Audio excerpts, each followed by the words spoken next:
Hi, everybody. Welcome to the Cactus Lounge. I am Donna Reed, and I traveled in 76A. And look, when we logged back in, those castings went away. Anyway, I've been hosting this for a couple of years, so you all know I traveled in 1976. My guest today is someone that was introduced to me virtually by Marisa, who is on the head of the communications group right now for the Alumni Association. And I don't know anything about him, including how to really pronounce his first name well. So why don't you go ahead and introduce yourself? Thank you so much, and thank you for having me, Donna. My name is one of those names that's extremely hard to pronounce for anybody outside of my country. My first name is Rune, and it's extremely hard to pronounce, which is why I went by my middle name in Up With People, and I was just known as Kier. Here. So you went So with feel something. free to use that. And Nielsen, and one of the things with languages and countries is it could be SON or something, and we kind of understand where people are from a little bit based on how they spell their last name, right? That's true. So it's 8 o'clock on a Sunday morning here in Tucson. So you must be 5 o'clock-ish or something. What time is it? 4 o'clock in Denmark. Four Yeah, o'clock in Denmark. Okay, well, welcome. So you you traveled in cast A of 2000, right? that's true. Tell our listeners how you learned even about Up With People. Well, when I finished high school, I was a gymnast, and I was pretty seriously thinking that that was going to be something I wanted to pursue. But I also wanted to travel, so I started looking around and how can you do performances and keep up with that kind of stuff while actually seeing the world. Oh, And then somebody, I don't remember exactly who, said, "Well, Up With People is actually coming to Denmark this year. So why don't you go there and see if it's something for you?" And I went down. It was in the southern part of Denmark, so not more than a couple of hours from where I am now. like We're a one of small our country. states. Yeah. Yeah, exactly. Uh, and I saw the show, and I remember talking to the admissions intern in the show right after and saying, "This is something I want to do." Tons of young people, lively. I believed in the values of it, and I could keep up with performance, physicality, as well as travel the world. It sounds as like perfect match for me. So were you 18? Did you travel right out of high school or? Yeah, but high schools is a bit different in Denmark. I was 21 when I traveled actually. Okay. Yeah, we have a little bit of a different school system School in terms system. of Yeah. age. So I was significantly older than a lot of the at least US Yeah.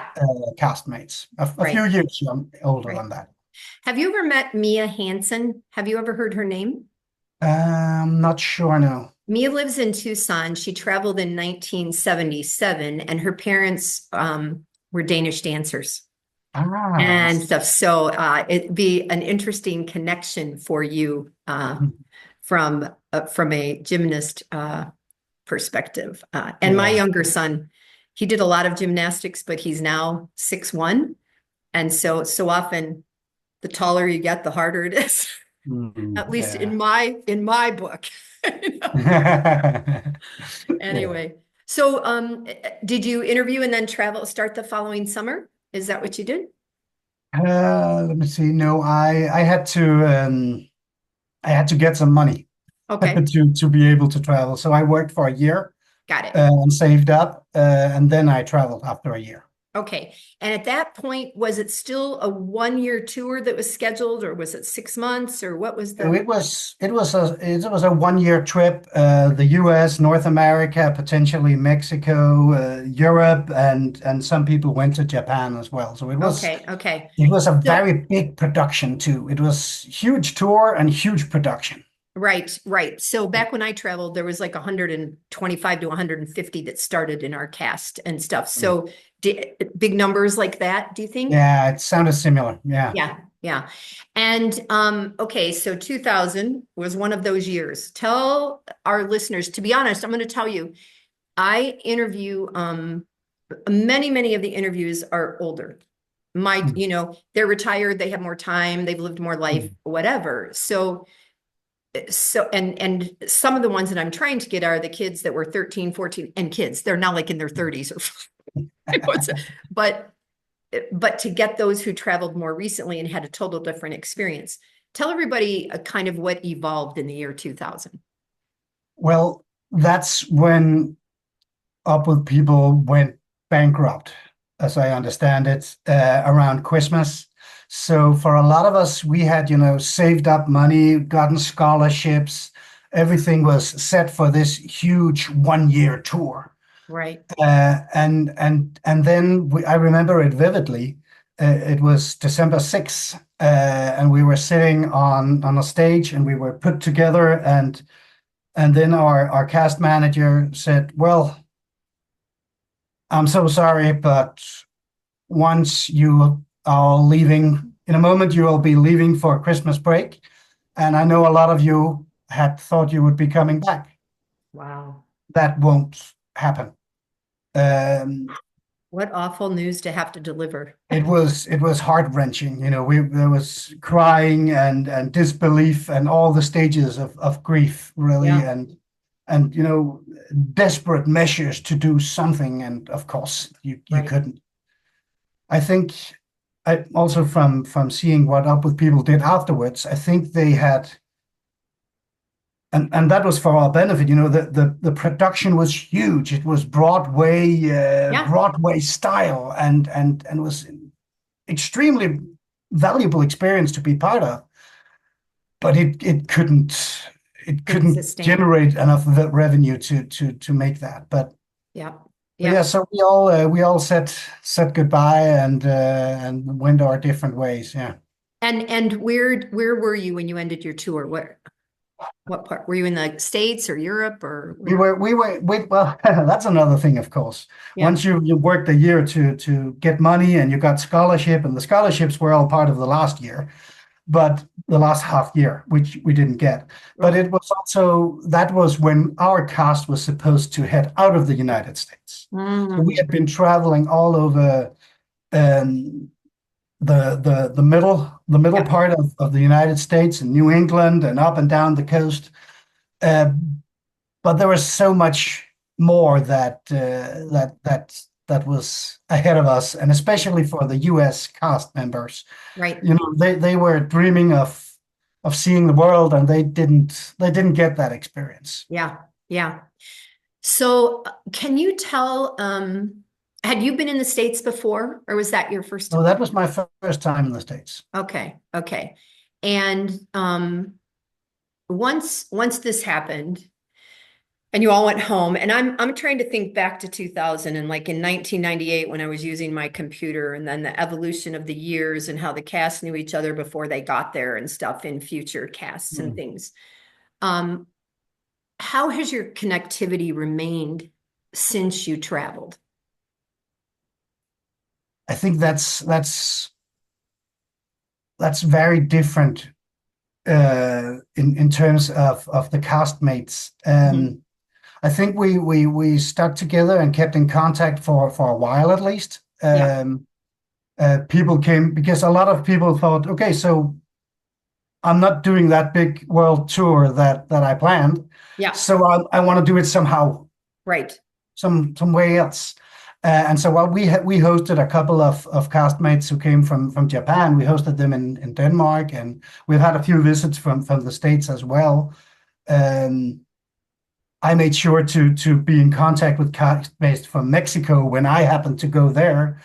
It's not more than a few years ago that I went to Canada and was hosted by a castmate in Toronto. Nice. Before that, I was in Washington, D.C. at a conference and was hosted by castmates. So in that way, it's definitely still there, but it's not, the weekly Yeah, yeah. correspondence. Well, I don't know that anybody does the weekly thing, but as I've done No. these interviews and met people from all across the years, Mm. you can have five casts that traveled, and one of them still gets 30 to 50 people together 45 years later. There's a group from 84. They're going to Portugal this Yeah. fall. They've got at least 35 signed up. That's a lot. Yeah. 40 some years later. And I did a thing with them in Sweden just because we had a lot of mutual friends. So, Yeah. and at that particular event in Marstrand outside of Mm. Gothenburg, there was 94 of us. Yeah. And it ranged from kids age 8 to the parents in their 80s. I mean, Mm. it was fascinating. But that's few and far between. My cast usually gets 15 to 20 people, you Yeah. know. I think we are a lot of people are coming to the Ireland reunion this Good. summer. So I think that there's going to be a nice part of the cast And attending that's there. really good for the Europeans. Yeah. Yeah, yeah. So, all right. So, moving on into the host life. Did Yeah. you end up going to college or and stuff? Because you said you worked for a year and you were saving money, and then you were Mm. 21 when you traveled. So, what happened after that? Well, I had the feeling too that I'd been a little robbed of Yeah. my world tours. That I traveled, I worked a little bit more, and then I traveled again in Asia. And then I started at university. Okay. So I have a master's degree in social anthropology, Wow. which was, of course, very I inspired. don't even like I can't even understand that, let alone do it. So that's fascinating. Yeah. Yeah. But Yeah. it has to do with cultural differences and dynamics. And so it was very much motivated actually by my experiences with Up With People and the Nice. show and the mixing of so many different cultures and where was the misunderstandings and where were the overlaps and that kind of stuff. That That is was very interesting. that is one of the things that when I interview people, I always wonder if, we are who we are, who we are. I'm from a town of only Mm, 500 people. But my mom was from Chicago, so a bigger city. mm, So eh, are we inherently those people before we joined Up With People? And does that just expand who we already were? Or were we kind of sheltered and mm. not maybe I don't want to say open-minded, but even unaware of what we don't even know, right? You don't know what you don't know.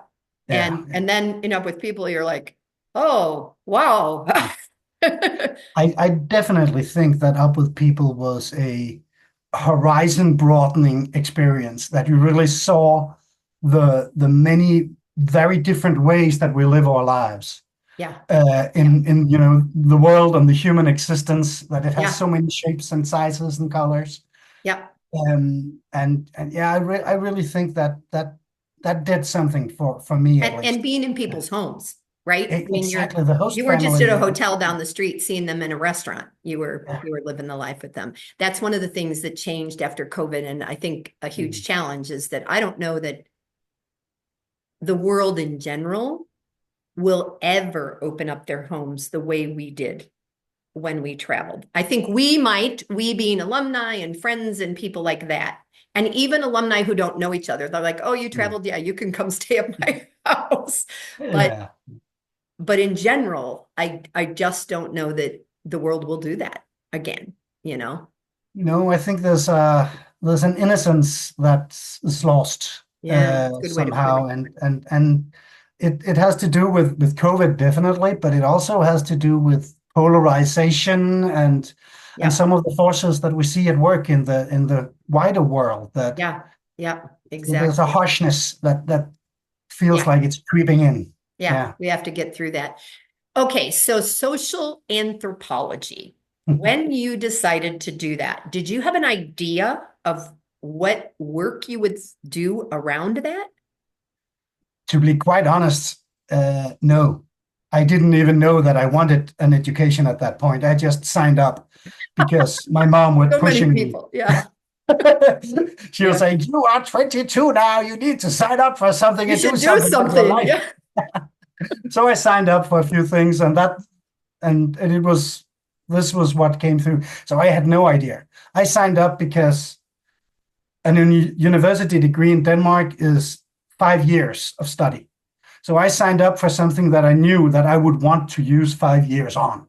And that's okay. So now you were about 27 then. And then was that the equivalent of a bachelor's degree at No, that point? that's a master's That's a degree, master's. a Okay. 2 year master's degree. Yeah. Okay. Okay. So you get your master's degree, you put on your superhero shirt. Yeah, that's what I did. Yeah. It's like, ta-da.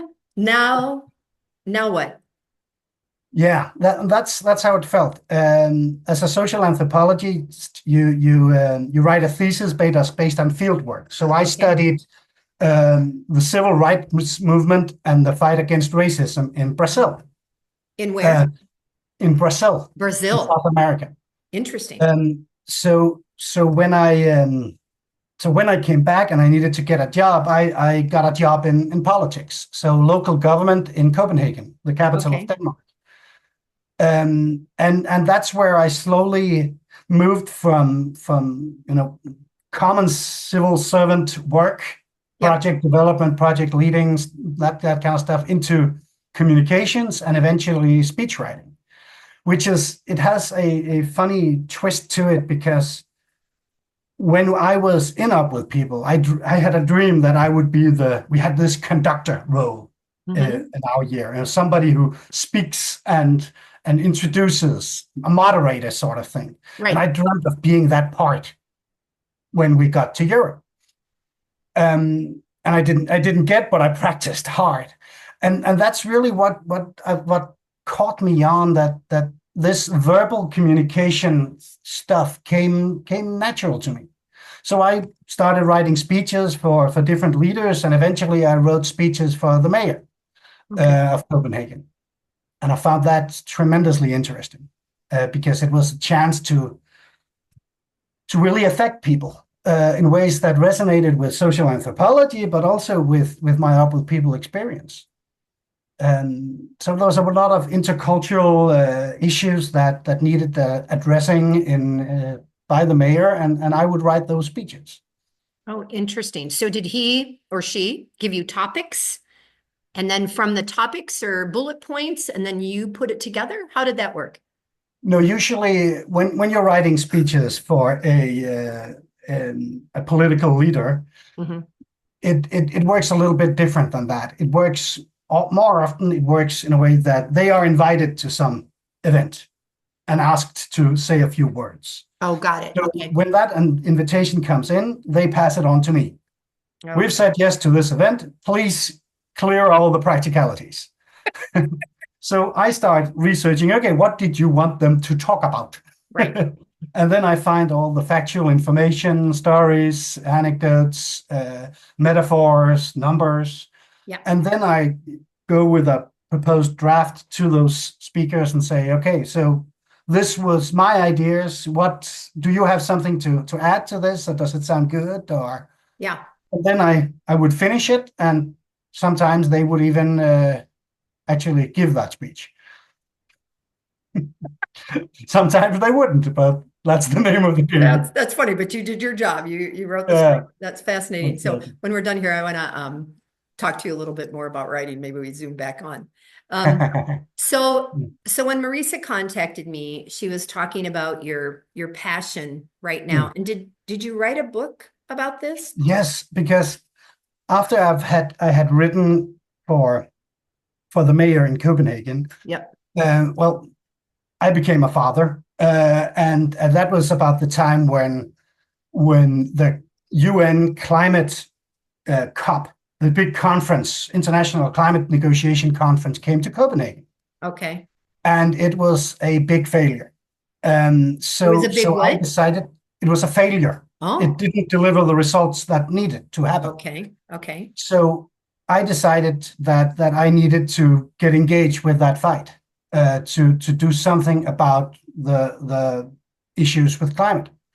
So I got a job as the speechwriter for the minister, the Danish Oh, Ministry for Climate, and I worked there a while.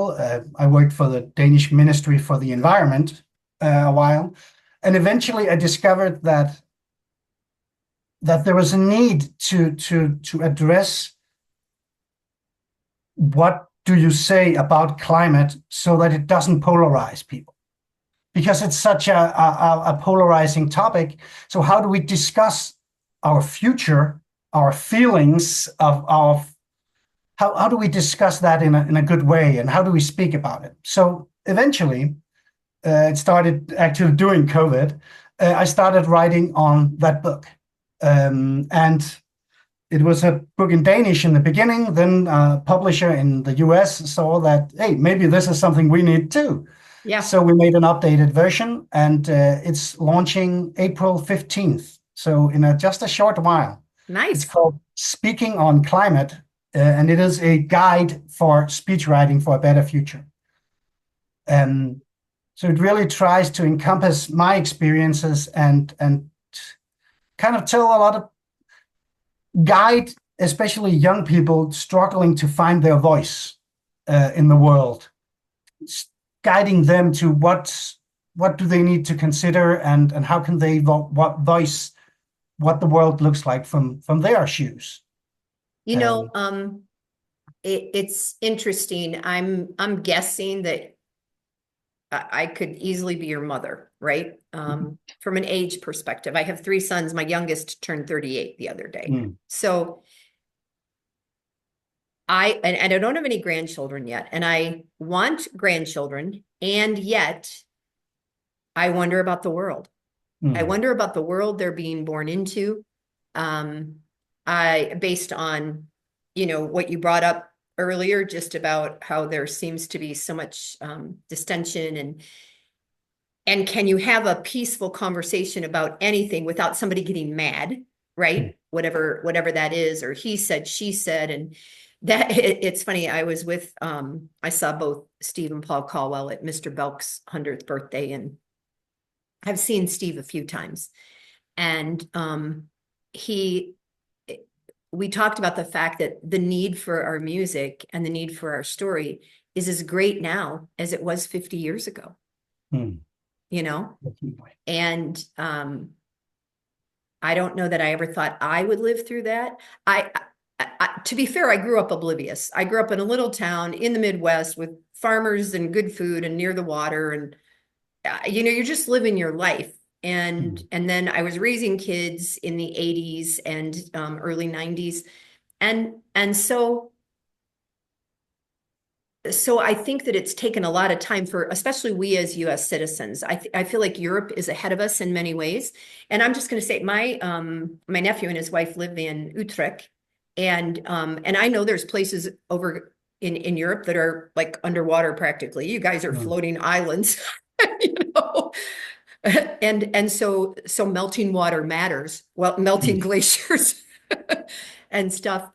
Um, it's how many years do you feel like you've been kind of focusing on climate? And did you approach this from a global perspective here? Well, well, I became committed to climate with the birth of my daughter, and she's turning 16 soon. Okay. So that's my time frame in that perspective.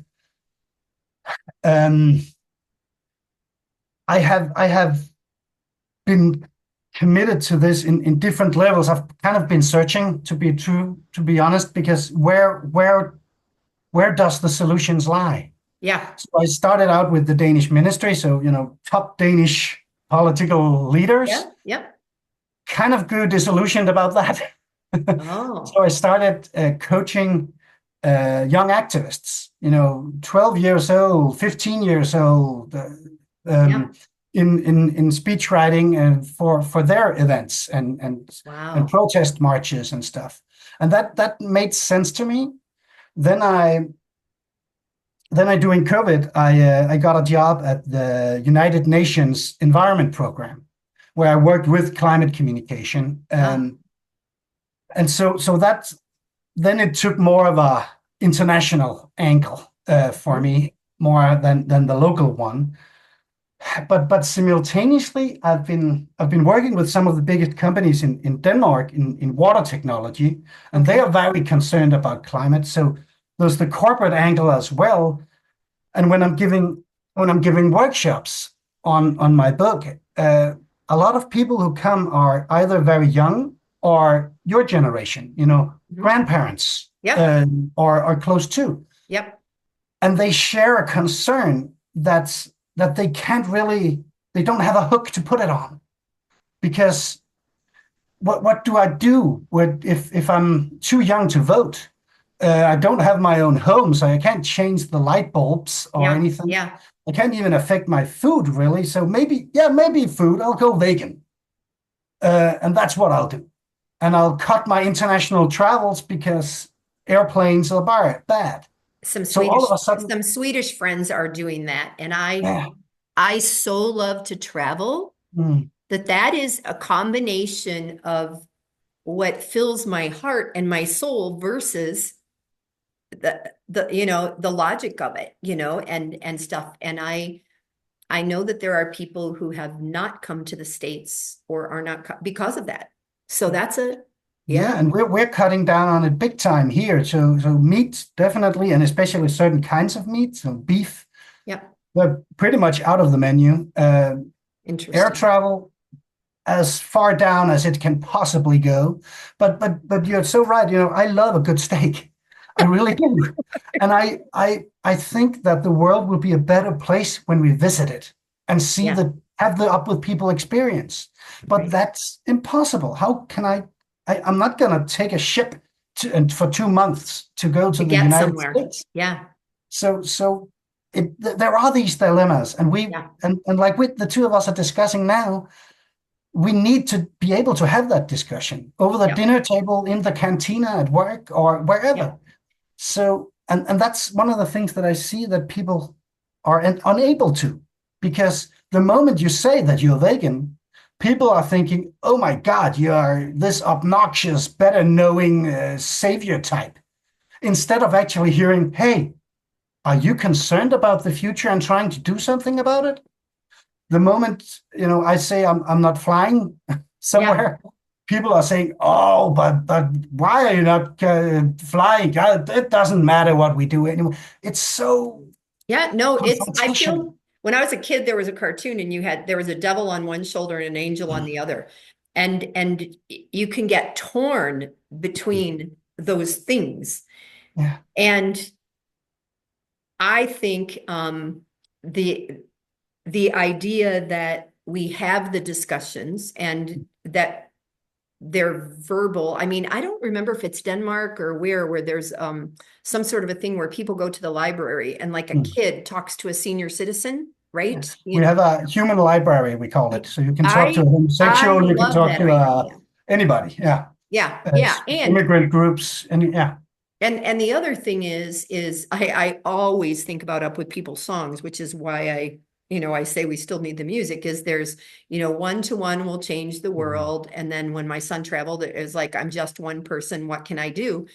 Well, that's our dilemma, isn't it? Yeah, exactly. What can I do? And it's interesting. Our church has just started a second recycling program because you all are way better at recycling than we ever have been. And so once a month, we can take in a whole lot of different things. It's available everywhere in the city, but people don't know about it. Yeah. So we've created the space for people to come with the second set of recyclables Mm. that normally would just wind up in the garbage, you Yeah. know?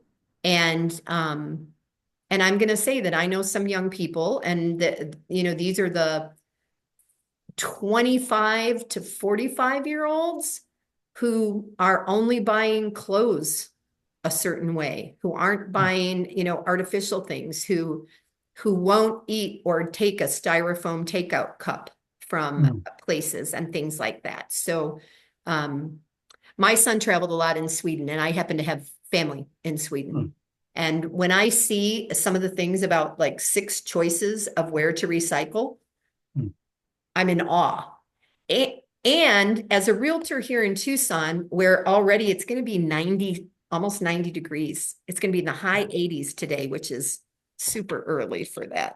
Yeah. Um, when we build here, have to guarantee 100 years of water. And I'm like, how do you do that? You don't have that. No. Yeah, well, but come to find out, Arizona is one of the only states in the union that has plans, that has a pre-plan, that is building the aquifers, that is doing what they need to do, that is learning how to garden with to have less moisture and moisture maintained and all of that. So in some ways, I'm kind of in a proactive state from that perspective, Mm. considering we're in the desert and our population keeps multiplying. you know. Yeah. So California has a big problem in that regard. Yeah. who does? Yeah. California. Oh yeah, Yeah, they're absolutely. drying up completely. Yeah. Yeah, yeah. So I just had the 10-minute warning Mm. pop up. I don't know if you guys can see that when it shows up on No. my Mm. screen. Yeah. So if you were to share something, you've already done it a little bit, but about your up with people experience and your guidance right now and your passion.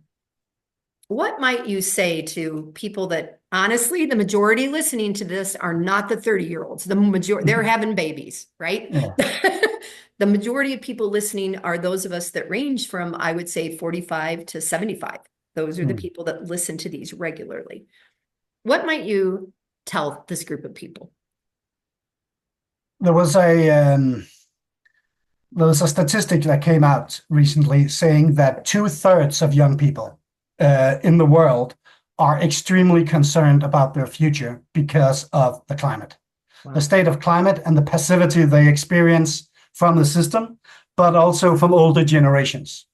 Interesting. 2/3, another 2/3 of young people never speak about this with anybody.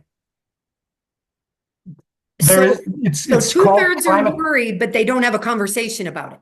Yes, we are we're in a state where we know that climate anxiety, eco anxiety is growing, and it's Wow. affecting our young people all over because they're not talking about it. They're afraid to ruin the dinner conversation and the coziness when they're Wow. coming and they're seeing the big turkey at Thanksgiving, or the pork chops on Christmas, or whatever.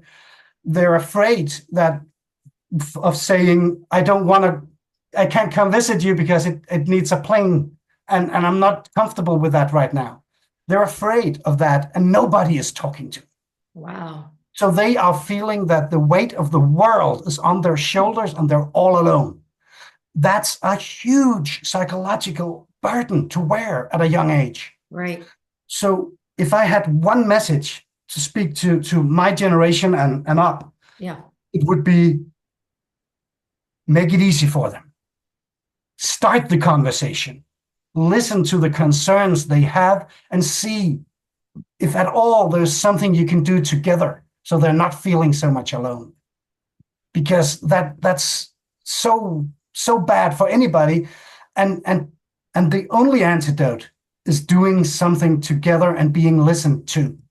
So they don't feel so alone, and they feel like it's just not just conversation, it's also some kind of action. It doesn't have to be much. It can be growing food in your garden, recycling Yeah. more.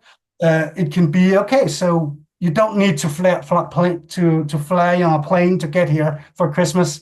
We'll arrange something with a bus or Yeah. train, or Or train. Yeah. or we'll make sure that some of us might like the turkey, but we'll make sure there's something for you too. You don't have to. You can. We'll Meeting have the a needs. conversation. We'll be open about it. Yeah. That would be my major thing. Yeah. Yeah. Another one is, of course, that once the conversation is started and we're collective, we're sharing it, we can start actually speaking out together. Because a lot of us, if when you have kids, you know that it doesn't really matter if you agree with them all the time. Sometimes it matters that if they're sad, you want to comfort them.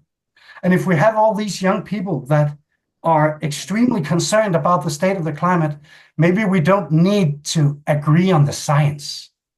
Maybe we can act because our young children and kids are scared. We're And scared. that's it. Yeah. It Yeah. doesn't have to be more difficult than that. Oh, that's awesome. All right. I am going to wrap this up. And then we still have a couple minutes. I'd like you to stay for just a couple of minutes so that I can ask you a couple of questions off of here. Thank you for joining. I appreciate it. I think it's a great message. And whether I pronounce your first name correctly, I can get Kier Nielsen. It's just the whole way that people move their mouth. I speak French, and Yeah. that's like they don't hardly open their mouth at all, right? So I appreciate your time today. I will, I haven't posted one of these recently, so I'll probably get it uploaded pretty quickly, and I'll make sure that you know that I've posted it. It was a pleasure, Donna. A true Great. pleasure. Take care. You too.